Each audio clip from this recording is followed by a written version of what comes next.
Assalamualaikum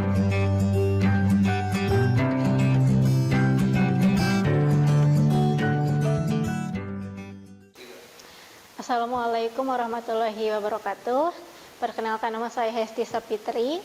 Di sini saya akan membahas mengenai penganggaran perusahaan yang akan dibagi menjadi dua part.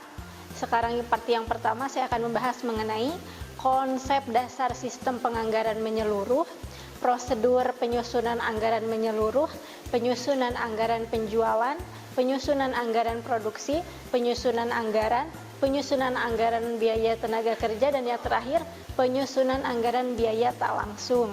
Oke, yang pertama adalah konsep dasar sistem penganggaran menyeluruh. Budget atau anggaran adalah suatu rencana yang disusun secara sistematis yang meliputi seluruh kegiatan perusahaan yang dinyatakan dalam unit atau kesatuan moneter dan berlaku untuk jangka waktu atau periode tertentu yang akan datang. Rencana yaitu suatu penentuan terlebih dahulu tentang aktivitas atau kegiatan yang akan dilakukan di waktu yang akan datang. Budget juga merupakan suatu rencana karena budget merupakan penentuan terlebih dahulu tentang kegiatan-kegiatan perusahaan di waktu yang akan datang. Beberapa alasan yang mendorong perusahaan menyusun rencana untuk menghadapi waktu yang akan datang yaitu yang pertama, waktu yang akan datang penuh dengan berbagai ketidakpastian, sehingga perusahaan harus mempersiapkan diri sejak awal tentang apa yang akan dilakukan nanti. Misalnya, persaingan semakin berat atau tidak, harga akan meningkat atau tidak, dan lain-lain. Yang kedua, waktu yang akan datang penuh dengan berbagai alternatif pilihan, sehingga perusahaan harus mempersiapkan diri sejak awal.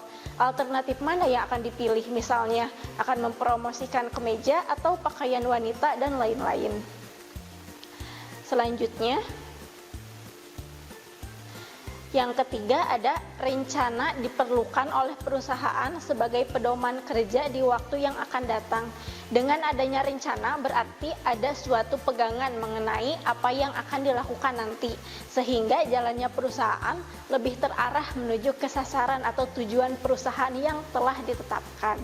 Dan yang keempat ada rencana diperlukan oleh perusahaan sebagai alat koordinasi kegiatan dari seluruh bagian yang ada di dalam perusahaan. Dengan adanya suatu rencana, maka kegiatan-kegiatan seluruh bagian dalam perusahaan akan saling menunjang bahu-membahu secara bersama menuju ke sasaran yang telah ditetapkan. Yang terakhir ada rencana diperlukan oleh perusahaan sebagai alat pengawasan terhadap pelaksanaan atau realisasinya dari perencanaan tersebut di waktu yang akan datang. Dengan adanya suatu rencana, maka perusahaan mempunyai tolok ukur untuk menilai atau mengevaluasi realisasi kegiatan-kegiatan perusahaan nanti. Nah, kegunaan budget sendiri adalah yang pertama sebagai pedoman kerja, berfungsi sebagai pedoman dan memberikan arah serta sekaligus memberikan target yang harus dicapai oleh kegiatan-kegiatan perusahaan di waktu yang akan datang. Selanjutnya, yang kedua adalah sebagai alat pengkoordinasian kerja, berfungsi untuk mengkoordinasi kerja agar semua bagian-bagian yang terdapat dalam perusahaan dapat saling menunjang, saling bekerja sama dengan baik untuk menuju sasaran yang telah ditetapkan.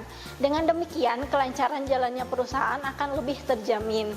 Yang ketiga ada sebagai alat pengawasan kerja, berfungsi sebagai alat banding untuk menilai realisasi kegiatan perusahaan, yaitu membandingkan apa yang terutang dalam budget dan apa yang dicapai dalam realisasi kerja perusahaan.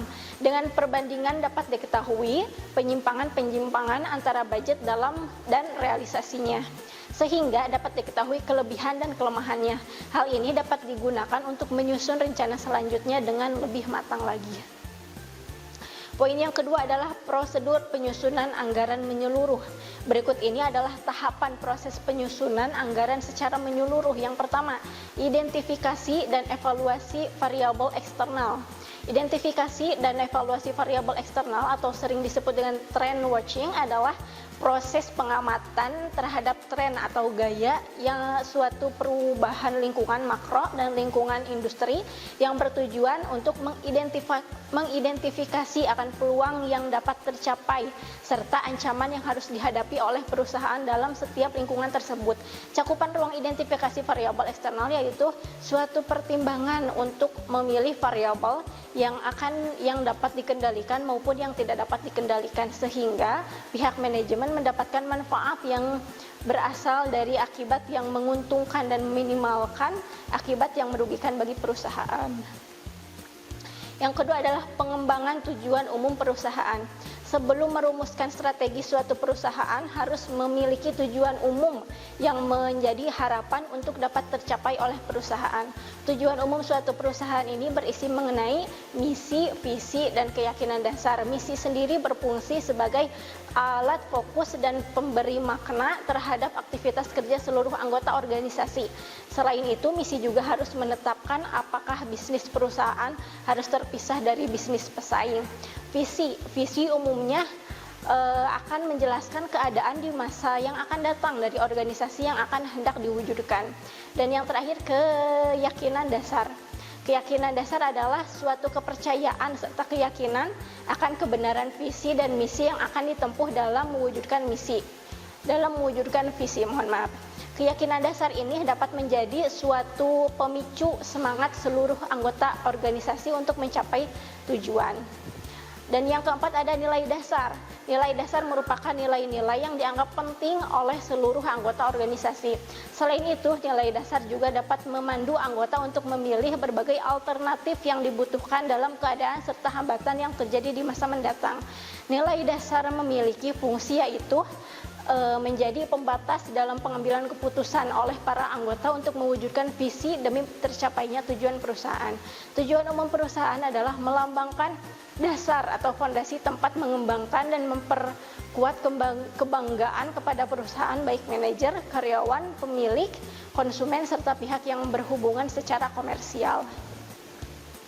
Nah, yang ketiga ada pengembangan sasaran khusus bagi perusahaan. Dalam pengembangan sasaran khusus ini memiliki tujuan dalam proses anggaran, yaitu untuk mengarahkan serta memfokuskan tujuan umum yang lebih terperinci lagi serta mentransformasikan informasi umum kepada informasi perencanaan yang lebih spesifik.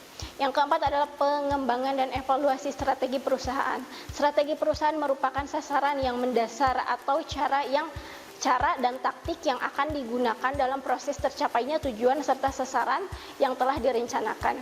Tujuan dari pengembangan strategi ini adalah untuk dapat menemukan alternatif cara yang terbaik dalam mencapai tujuan umum yang direncanakan dan sasaran yang spesifik. Yang kelima ada instruksi perencanaan manajemen eksekutif. Instruksi perencanaan manajemen eksekutif yaitu seperti mengkomunikasikan materi perencanaan yang dibutuhkan oleh semua tingkatan manajemen agar ikut berpartisipasi dalam pengembangan perencanaan laba strategis untuk tahun anggaran mendatang. Yang keenam ada persiapan dan evaluasi perencanaan proyek. Dalam pembuatan rencana proyek, rencana taktik serta rencana strategis anggaran memiliki konsep yang komprehensif dan biasanya akan mencakup suatu pendekatan yang sistematis dan terintegrasi. Setiap manajemen membutuhkan tabel ataupun grafik yang menggambarkan waktu dalam pengambilan keputusan dan perencanaan pada setiap unitnya. Yang ketujuh ada pengembangan dan persetujuan rencana laba strategis beserta taktik penerapannya. Setiap tahun perusahaan memiliki perencanaan kegiatan-kegiatan yang disebut dengan rencana laba taktis. Manajer, owner, serta pihak lain akan membutuhkan jadwal. Dari hasil rencana laba tersebut secara periodik, laporan kerja, serta evaluasi perihal kemajuan atau progres perusahaan atas rencana laba tersebut. Apabila rencana laba telah selesai dibuat, maka selanjutnya proses persetujuan dimulai. Proses ini terdiri dari persetujuan, ketidaksetujuan atau saran serta solusi. Setelah itu, jika proses persetujuan telah selesai dalam setiap pusat tanggung jawab, Dan bila semua perbedaan yang ada telah diluruskan dan diselesaikan, maka macam-macam rencana dan program yang berasal dari pusat tanggung jawab utama akan digabungkan ke dalam semua rencana laba strategis dan taktis perusahaan dalam kesatuan yang utuh. Yang kedelapan ada pelaksanaan rencana laba.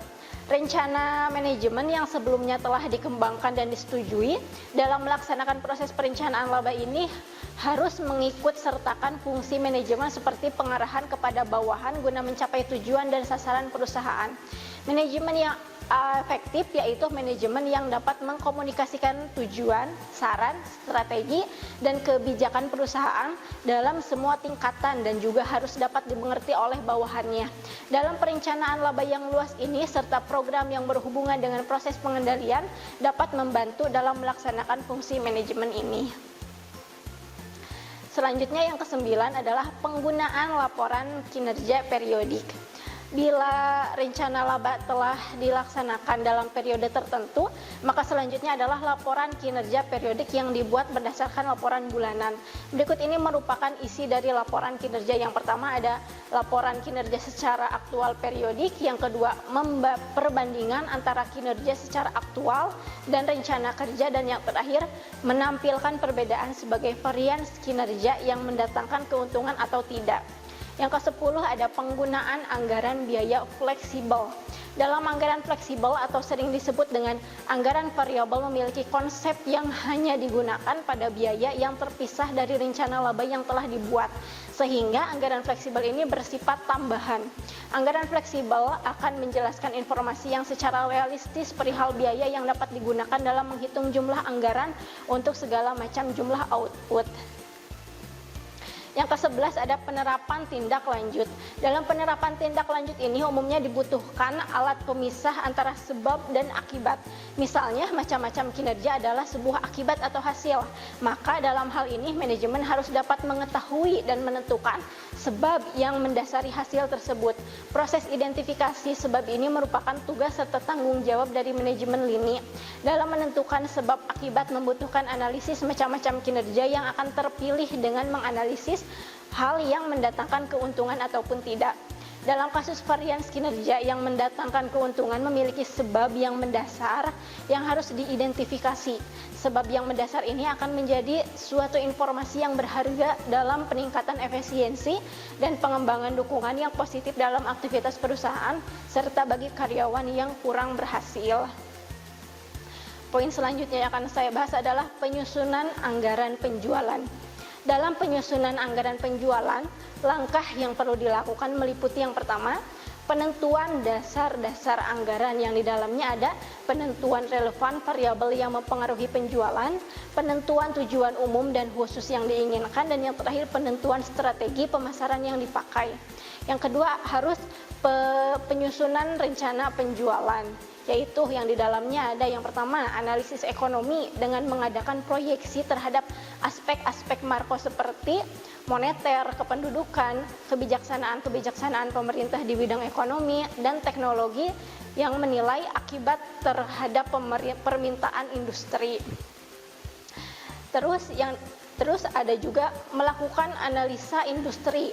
Analisa ini dilakukan untuk mengetahui kemampuan masyarakat menyerap produk sejenis yang dihasilkan oleh industri. Yang ketiga ada melakukan analisa presentasi penjualan yang lalu. Analisa ini dilakukan untuk mengetahui kemampuan masyarakat menyerap produk sejenis yang dihasilkan oleh industri. Yang keempat ada analisa penentuan presentasi penjualan yang akan datang. Analisa ini dilakukan untuk mengetahui kemampuan perusahaan mencapai target penjualan di masa depan dengan memperhatikan faktor-faktor produksi seperti bahan mentah, tenaga kerja, kapasitas produksi, dan keadaan pemodalan. Terus selanjutnya yang kelima itu ada menyusun forecast penjualan, yaitu meramalkan jumlah penjualan yang diharapkan dengan anggapan segala sesuatu berjalan seperti masa lalu, atau forecast sales. Yang keenam ada menentukan jumlah penjualan yang dianggarkan. Yang ketujuh ada menghitung rugi laba yang mungkin diperoleh, dan yang terakhir mengkomunikasikan rencana penjualan yang telah disetujui pada pihak lain yang berkepentingan. Terus yang ketiga ada penyusunan rencana. Penyusunan rencana ini terdiri dari penyusunan tentative sales budget, yang kedua penyusunan project income statement, dan yang ketiga ada komunikasi antar departemen untuk menyesuaikan masing-masing anggaran. Nah, poin selanjutnya adalah penyusunan anggaran produksi. Langkah-langkah umum penyusunan anggaran produksi adalah yang pertama, menentukan periode waktu yang akan dipakai sebagai dasar dalam penyusunan anggaran produksi yang selaras dengan periode yang digunakan dalam penyusunan anggaran penjualan. Yang kedua adalah menentukan satuan fisik dari barang yang akan dihasilkan. Yang ketiga, menentukan standar penggunaan sumber daya, yaitu bahan baku, tenaga kerja langsung, dan penggunaan fasilitas. Yang keempat adalah menentukan kebijakan pola produksi dan kebijakan persediaan. Yang kelima, menyediakan anggaran produksi dalam sebuah tabel. Penyajian dalam bentuk sederhana setidaknya memuat informasi tentang waktu dan jumlah produksi. Jumlah produksi dihitung dengan mempertimbangkan persediaan awal dan persediaan akhir barang. Jadi, produksi adalah penjualan ditambah persediaan akhir dikurangi persediaan awal. Yang keenam, ada untuk kasus-kasus yang lebih kompleks, penyajiannya dapat disesuaikan dengan prinsip jelas dan informatif. Selanjutnya ada penyusunan anggaran. Anggaran sendiri adalah rencana kerja yang disusun secara tertulis, kuantitatif, formal, dan sistematis mengenai perkiraan kegiatan, penerimaan, dan pengeluaran yang dinyatakan dalam unit satuan moneter atau uang dan berlaku untuk jangka waktu tertentu dalam menjalankan operasional sehari-hari. Anggaran juga digunakan untuk mengarahkan suatu kegiatan dan juga sebagai alat perbandingan dalam mengukur hasil pelaksanaan kegiatan, sehingga proses pelaksanaan terkendali. Anggaran memperlihatkan bagaimana sumber daya yang diharapkan akan diperoleh dan dipakai selama periode waktu tertentu. Anggaran memiliki dua peran penting di dalam sebuah organisasi, yaitu yang pertama, berperan sebagai alat perencanaan, dan yang kedua, berperan sebagai alat pengendalian. Sebagai sebuah rencana tindakan, anggaran dapat digunakan sebagai alat untuk mengendalikan kegiatan organisasi atau unit organisasi dengan cara membandingkan hasil yang sesungguhnya yang telah dicapai dengan rencana yang telah ditetapkan. Selanjutnya adalah menurut Harap-Hap tahun 2008, terdapat beberapa metode dalam penyusunan anggaran, yaitu yang pertama, otoriter atau top down. Dalam metode ini, anggaran disusun dan ditetapkan sendiri oleh pimpinan, dan anggaran ini dilaksanakan oleh bawahan tanpa adanya keterlibatan bawahan dan penyusunannya. Metode ini ada baiknya digunakan bila karyawan tidak mampu menyusun anggaran atau dianggap terlalu lama dan tidak tepat jika diserahkan kepada bawahannya. Hal ini bisa terjadi dalam perusahaan yang karyawannya tidak memiliki cukup keahlian untuk menyusun anggaran. Atasan bisa saja menggunakan jasa konsultan atau tim khusus untuk melaksanakannya. Selanjutnya yang kedua, demokrasi atau bottom up. Dalam metode ini, anggaran disusun berdasarkan hasil keputusan karyawan. Anggaran disusun mulai dari bawahan sampai atasan, di mana diserahkan sepenuhnya menyusun anggaran yang ditargetkan pada masa yang akan datang. Metode ini digunakan jika karyawan sudah memiliki kemampuan dalam menyusun anggaran dan tidak dikhawatirkan akan menimbulkan proses yang lama dan berlarut. Yang ketiga ada campuran antara top down and bottom up. Metode terakhir ini merupakan campuran dari kedua metode yang telah tadi disampaikan. Penyusunan anggaran dimulai dari atas dan selanjutnya diserahkan untuk dilengkapi dan dilanjutkan oleh karyawan bawahan. Jadi pedoman dari atasan atau pimpinan dan kemudian dijabarkan oleh bawahan sesuai dengan arahan dari atasan.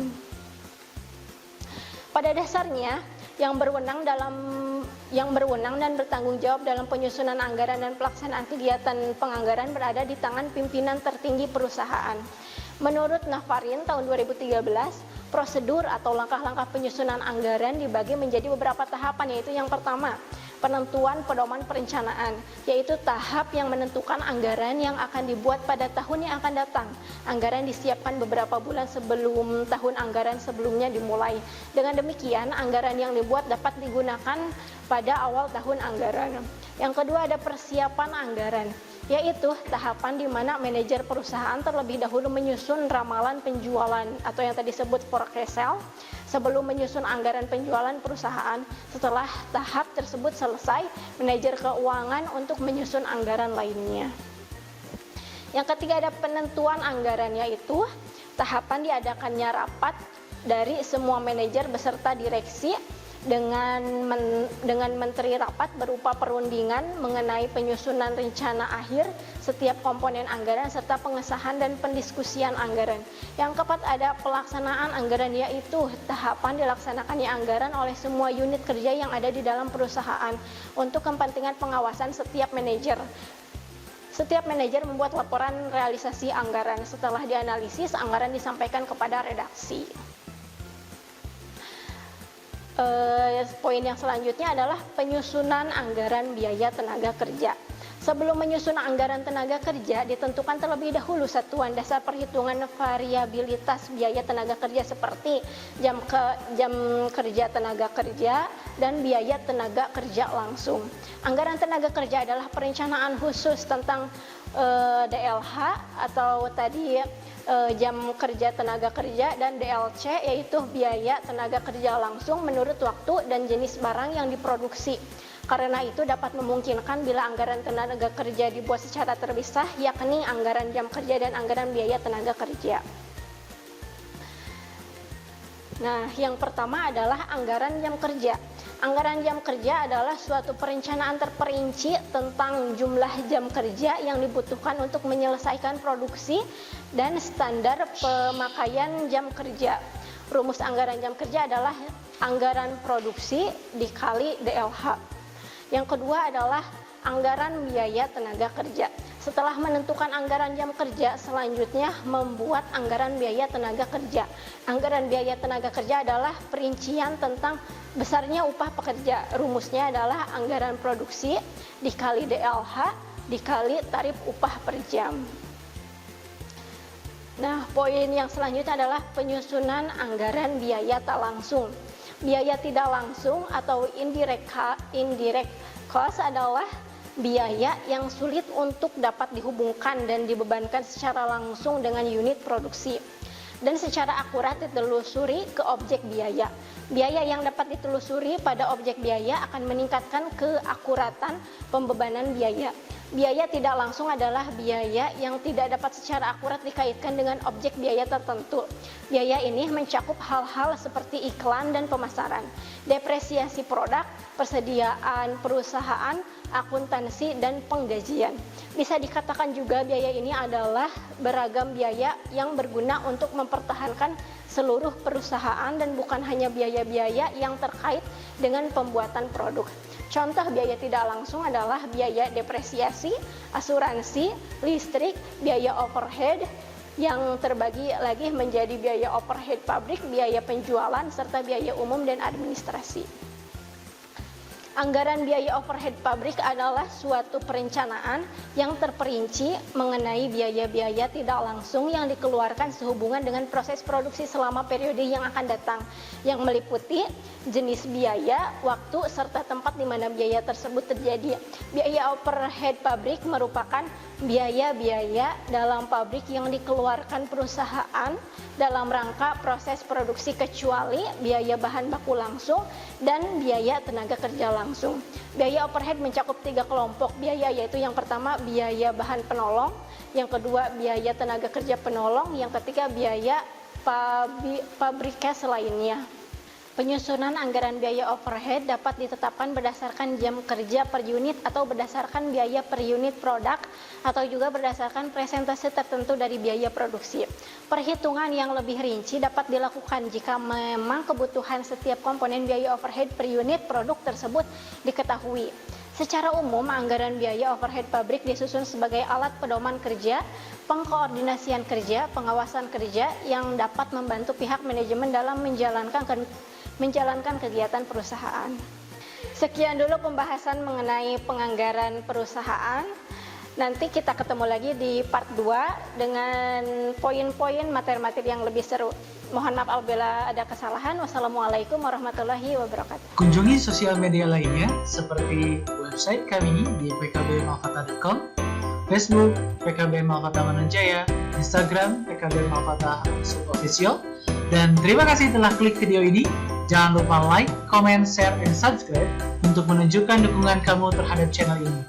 Enjoy the video PKBM Al-Fatah.